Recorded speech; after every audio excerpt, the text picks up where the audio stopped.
Hey, this is OXDF, and we're doing Advent of Code 2015, day 25. We made it to Christmas. Let it snow.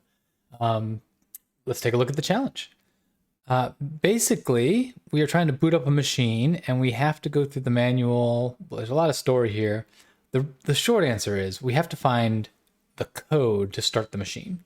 And there's two pieces of information we need for the code. One, to generate the codes, they work in this order. So they go 1, 2, 3, 4, 5, 6, 7, 8, 9, 10, and they're creating slanted lines across the page, and the page hypothetically goes infinitely forever. So that's how they generate the codes in order. To generate the code, they start with 2015 1125, and then they multiply it by a number, and then they divide it and get the remainder, so get the modulo. And that becomes the second code. So that in that case, it's this 319160331, which goes in the second place. So you do the same process again, you get this one, same process again, you go here, here, here, etc. Each one building off the previous one. So the challenge really is going to be, they're going to give me a row and a column. We can look and see it's almost 3,000 each of them. And we're going to have to figure out what the code would be in there, generated off all the previous ones. Let's go ahead and dive in.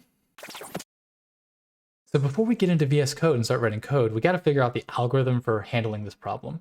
And this is much more an algorithmic challenge than it is a coding challenge.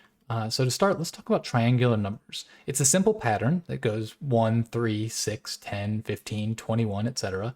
And each number is created by adding a successively higher number to the previous one. So T1 plus 2 is 3, plus 3 is 6, plus 4 is 10, etc. And it makes a triangle just like this.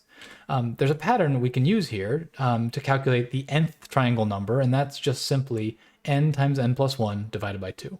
So if we want the 25th one, we'd multiply 25 times 26 divided by 2, and we'd get the answer. Interestingly, this is guaranteed to be a whole number because either n or n plus 1 will be even, so therefore it will divide by 2. So that's useful.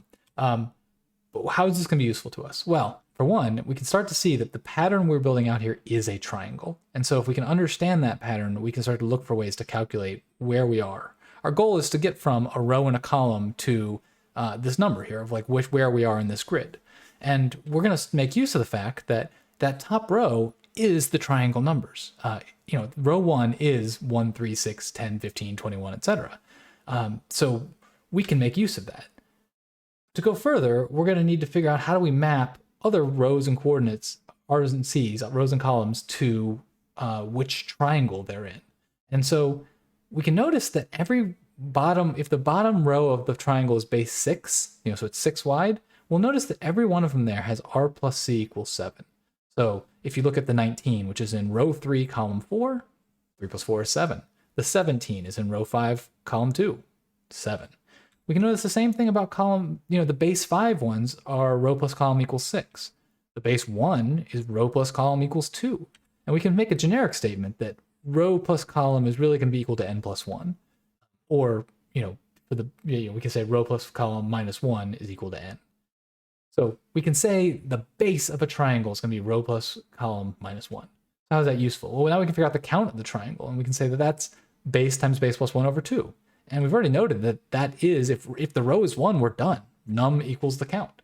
But what if the row is not 1? Well, we can step back. If we go to the row equals 2, it's just the count minus 1. And if we go to the row equals 3, it's the count minus 2. And if we go to the row equals 5, it's the count minus 4. And so we can start to say generically that the number is just the count minus the row plus 1.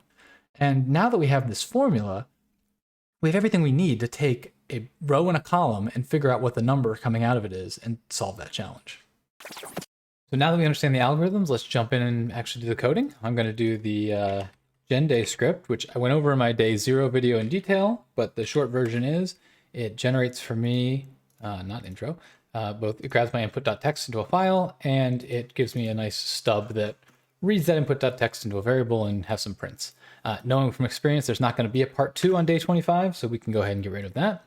There's basically 3 things we got to do.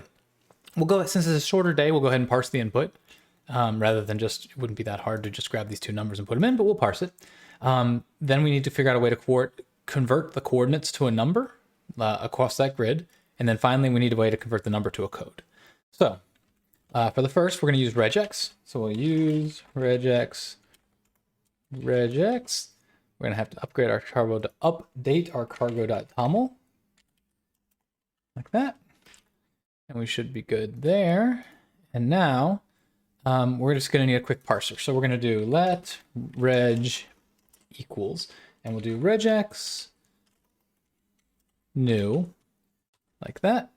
And that'll look good. Now we just need to put our regex in there. And basically what we're going to do is let's grab it from, we got it highlighted here. Let's grab row 28, column 83, copy that, put it right there. We can replace this with \d plus for one or more digits. And the same thing over here, \d plus. And I'm putting those into parentheses so that they get captured. And now we can say let cap equals re.captures data.unwrap. Looks like I'm not getting my plugins for it. 1 second. There we go. All right. Oh, it's not re, it's reg. So we got that fixed and working, and we can now see, let's see, captures is not found in a result. Oh, we're going to have to, our reg, we're going to have to unwrap, because that actually is returning a result. So now we got captures.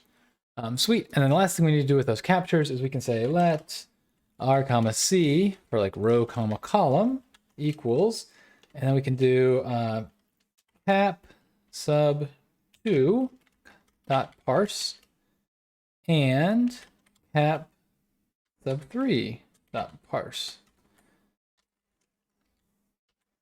Let's take a look at that. Let's see, RC, and these are results. So again, we want to dot unwrap, dot unwrap. Maybe we'll make this look a little nicer. That, like that, like that. What's up here? We don't like this. So the problem here is, this is interesting. Later, I'm going to pass these into a function that takes U signs. And so it'll be able to figure out from that they're U signs. Right now, it doesn't have any clue what I'm going to do with these. And so it's confused. It doesn't know how to handle that. So we could say right here, I think this is how you do it. U size, use size. Now we've explicitly said this is a tuple that takes 2 U sizes, and now we'll parse into those. And we can come down here and say R, for example, if we run this and we cargo run release. It's going to take a second to get all the regex packages just the first time. And ooh, let's see.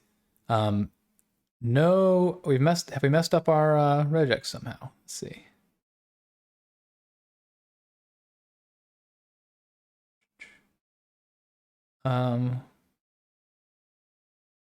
No group at index 3. Oh, it's not. I think I messed that up. I think it's supposed to be 1 and 2. Well, that explains it. Let's try again. And we get 2978. We can make that C. I could also put both of them in there, but we can just see it's, we got the numbers. So that's good. Let's now come down and we want to create a function to take these coordinates and convert them to a number. So using the algorithm we already went over, we'll do function coord to num. And we'll say R will be a U size. C will be a U size. And we're going to return a U size. And we'll do this a little bit. We'll say try base equals R plus C plus 1. Oh, minus 1. And then we can say let try count. So like, what's our actual triangle number? And that's going to be the try base times try base plus 1 over 2. That's just the formula we went over before. And so now we can say let, actually we don't even do a let here. We can just say try count minus R plus 1. And now we return that U size. And so if we take this down here, we can say coord to num RC right there. And if we run this and we get some value. For the moment, let's take a break for a second. If we comment this out and we make RC equal to, let's pick something like 3 comma 4, like that. And we run this, we get 19. And just to verify, so if we came to row 3, column 4 on this chart, row 3, column 4, we have 19 right there. So that's working pretty well. We can try one more. Let's try 6-1. If we make this 6-1, oops, save, run, we get 16, and that's what we got here. So I feel pretty good about we're getting the right thing. The next thing we do is to make our function that converts from the number to a code. And this is going to take a num, which will be a u size, and it's going to return a u size like that. And let's put a space there. So what we need to do, we're going to take the number 2015 11 25, and we're going to multiply it by something and then mod it by something, and it gives us the next one. And we want to do that. So if we were doing that for the very first one, we would actually do it 0 times, so we'd be done. If we would do it for the second one, we do it once. If we're doing it for the third, we do it 3 times or 2 times. So it's actually 1 less. What we're going to do here, we're actually going to make a loop, and we'll say for this to num, and 1 to num. Let's say num is 3. It'll do 1 and 2, and that's it. If num is 7, it'll do 1, 2, 3, 4, 5, 6, and stop, and that'll be 6 times. So that's our way of getting. This is a range that has a length equal to the number we're looking for. And so now we'll say we're actually going to use the fold, and we can do this in one line. So we'll say 2015 11 25 is our starting accumulator value. Our fold function will take in the accumulator and this number, but we actually don't care about the number itself because we're just trying to do it that many times. And so we're going to say accumulator times something. I forget what it is. We'll look it up in a second. And then we'll do mod something else, and that's going to be it. So we need to come over to here and get our numbers. So we are multiplying it by that. So we go here, and we are then dividing it by that, or modular that, and we have num to code. So we should be able to come down here and say to code like this, and we're still looking at 6-1 at the moment. Let's run it, and we get 330 717 41, and we come down here and we get 330 717 41. So that's looking pretty good. I guess with that we will take out that. Being too helpful VS Code, we'll take out that, clean up our white space a little bit, and that's my Python makes me do that now. And we run, and we get an answer 2650453, and we come down, and that is our puzzle 2650453. And it turns out we thought we needed 50 stars to fuel the tank, but there's actually already 1 star in the tank already. So 49, they give us an easy one on the last day. So we have completed Advent of Code.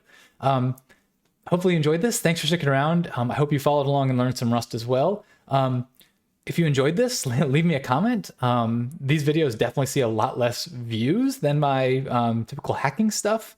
But I have so much fun with them. I'll probably make more in the future, but it really helps if you leave a comment and a thumbs up and that kind of stuff, because it lets me know someone's actually cares to watch. So with that, thanks for sticking around for this series. Thanks for sticking around till the end, and I'll talk to you next time. Bye.